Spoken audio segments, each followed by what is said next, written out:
तो बच्चों इस केस में क्या होगा, इस केस में the total distance covered by the body is s1 plus s2 और total time taken by the body is t1 plus t2। यहाँ पर t1 यहाँ t2। एवरेज वेलोसिटी या एवरेज स्पीड का जो फॉर्मूला होता है वो होता है टोटल डिस्टेंस या total displacement upon total time. यहाँ टोटल डिस्टेंस है s1 प्लस s2 और टोटल टाइम है t1 प्लस t2। तो सिंपल तरीके से आपका ये कैलकुलेट हो गया। अब सेकंड केस ये है स्टूडेंट, केस सेकंड, अगर कोई बॉडी यहाँ O से चलना शुरू करती है और वो यहाँ से यहाँ तक S डिस्टेंस कवर करती है, A पर चली जाती है। After covering the distance S it reaches at C।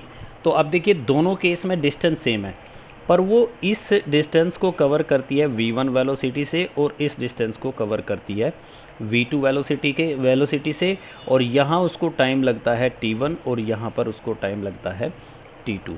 तो अब सबसे पहले आप निकालिए O से A तक टोटल डिस्टेंस कितनी। तो ये जो टोटल डिस्टेंस है S, इसको मैं v और t के टर्म्स में निकालूंगा। डिस्टेंस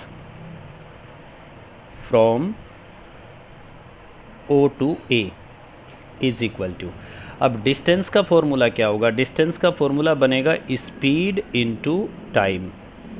तो जो हमारी पहले वाली S डिस्टेंस है इसमें स्पीड रही है v1 और टाइम रहा है t1, तो ये डिस्टेंस होगी v1 इंटू t1। फिर आप निकालेंगे distance from A to C is equal to, इसको क्या कहेंगे, ये भी आपका S है और ये हो गया आपका v2 इंटू t2, क्योंकि यहाँ पे स्पीड रही है v2 और टाइम आपका t2। तो अब हम निकाल सकते हैं कि टोटल डिस्टेंस कितनी कवर की बॉडी ने। Total distance is equal to v1 t1 plus v2 t2। अब हम निकालेंगे टोटल टाइम कितना लगा बॉडी को। Total time is equal to t1 plus t2। तो अब बच्चों एवरेज स्पीड किसके बराबर हुई, average speed is equal to, formula आप पढ़ चुके हैं, total distance divided by total time. तो यहाँ पर टोटल डिस्टेंस कितनी आई, v1 t1 plus v2 t2 divided by t1 plus t2। और इसमें एक केस बनेगा, ये तो आपका टोटल आंसर आ जाएगा, पर इसमें एक सब केस बनेगा, if t1 is equal to t2 is equal to t।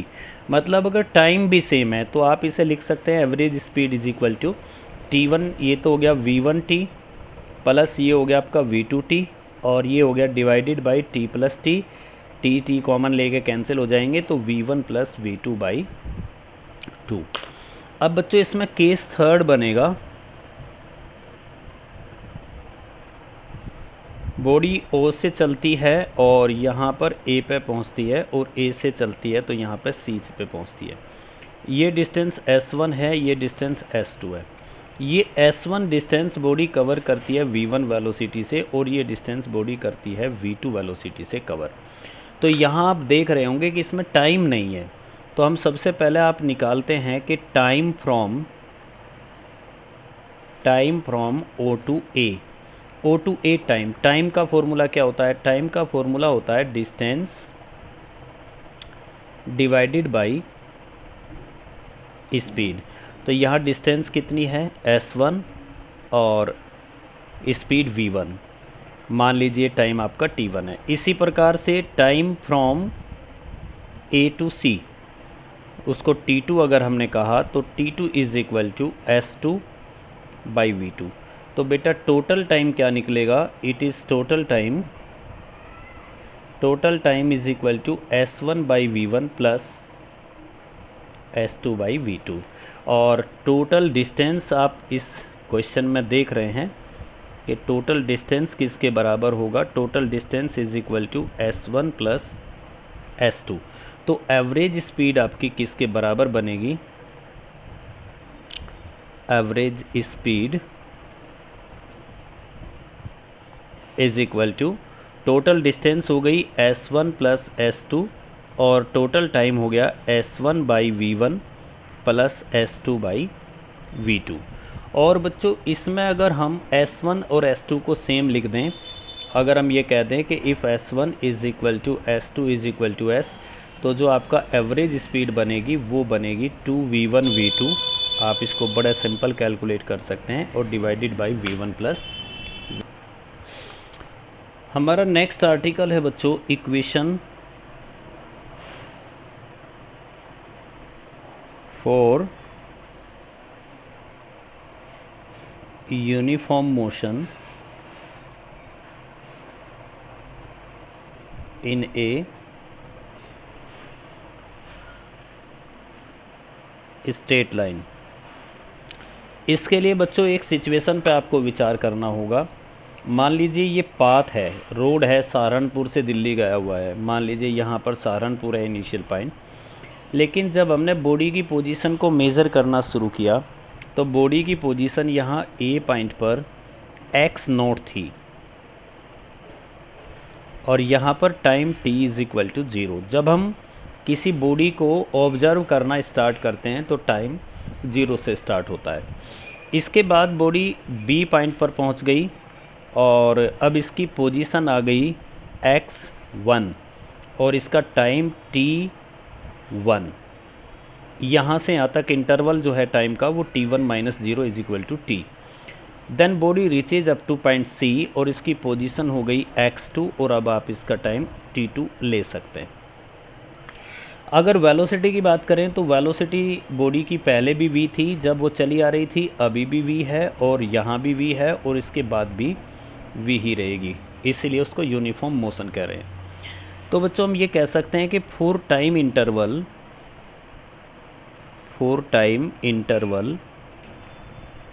From A to B, जो A से B तक का है, A से B तक के लिए आप ये लिख सकते हैं कि distance is equal to speed into time. यहाँ से यहाँ तक की डिस्टेंस होगी, यहाँ पोजीशन x0 है, यहाँ पर x1 है, तो डिस्टेंस होगी x1 minus x naught is equal to speed कितनी है v, टाइम इंटरवल कितना बनेगा, यहाँ टाइम t1 है और माइनस आपका ये वाला 0। तो बच्चों we can say that x1 minus x naught is equal to v t1, या इसको ये भी कह सकते हैं x1 is equal to x naught plus v t1। अगर हम t1 और x1 को सब्ट्रैक्ट को हटा दें, रिमूव कर दें, तो simply x is equal to x naught plus V T भी इसको याद किया जा सकता है।